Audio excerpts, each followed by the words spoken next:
Hello everybody, welcome to Short Shot Archery. Anthony here, and today I'm going to put on some vanes. I'm going to be putting on K&K KSL Jet6 SV vanes. Yes, it will be these, and the arrows should hopefully look like this, as long as I do it right. But after receiving a demonstration by Choi at the ATA show at the K&K booth, I actually picked up one of their fletching jigs. Now, I know the last video I was like, death to the fletching jig, you know. They have tri-tape now that's sized, you know, per, diameter of arrow. This is the 4.5 centimeter, so it fits X10s really well. And they're going to be coming out with more in the future. And I thought, oh, okay, you don't need a fletching jig. And technically you don't. That video is perfectly correct. The information even shows you how to fletch your arrows without a fletching jig. But to further increase your speed and your accuracy, especially your accuracy, because this is pretty much spot on. After seeing their demonstration, it was very impressive, and I'm going to be trying out for the first time here in front of you guys on camera. But this is a really easy way to put some tri-tape on your arrows. So I'm going to give it a go. I got a whole thing of tri-tape here, so I'm going to take one out, and I'll be placing it onto this jig. I already defletched.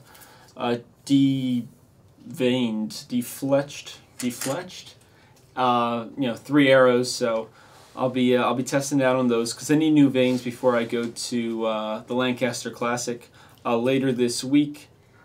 If this video goes up before the Classic, we'll see how it goes. But anyway, I'm just gonna go and take the first one off here, looking nice.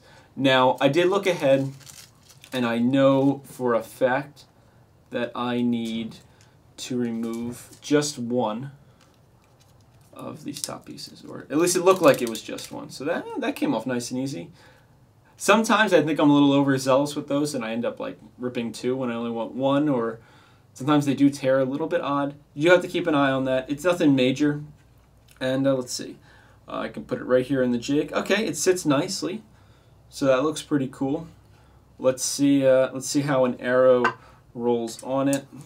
Now, there's probably a correct way to put your arrow on it, and I actually do not know, so I'm just going to place it on there. There's nothing really wrong with doing that. The thing I'm going to have to do is I'm going to have to re-index my vanes once I fletch them onto my my shaft here.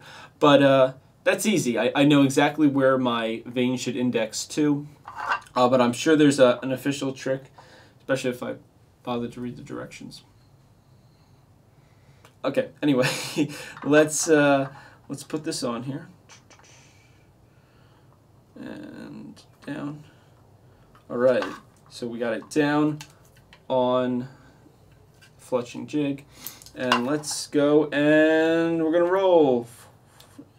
And we're off at the gates. And alright. Well, that was quick. Actually, it'd be pretty fun with like some big arrows, some like I don't know, 2312s, or was it 2712s for Vegas? That would be fun, putting some Tri-Fletch, because it'd be like, and just roll that bad boy and get the tape on it. I don't know if they're gonna come out with tape for those sizes. It would be fun to do if they do. I got a couple 2712s laying around somewhere. But anyway, it rolled on quite nicely. You do still have to, I would still recommend pushing down on this back, piece here that holds the tape, just to make sure that the tape is fully adhered. You don't want to pull part of it off and miss some, because then you're going to screw it up. Because you have to lay down 3 pieces of tape at once. You can't just do singular pieces of tape. Unless you got a real serious fletching talent, then if you can do that, kudos to you. I'm impressed. Okay, so now I'm just going to go peel this off, and there we go. Yeah, 3 pieces of tape nicely on there. Definitely a little more accurate than me doing it by hand. Even though I'm still shooting the 2 arrows that I did fletch by hand, they're shooting great. I have no issues. But again, archery, a game of consistency and accuracy. So K&K came out with a jig. I'm going to fletch my arrows with it because I want the most consistently fletched arrows with the most accuracy in their fletchings to be the arrows that I shoot at tournaments and in practice. So yeah, with that, that's a pretty great experience. I'm going to go and throw some vanes on this arrow shaft, and I'm gonna try another one. Cool. Yeah. Really nice. You guys probably can't see that, but I'll get some close-ups. But real nice.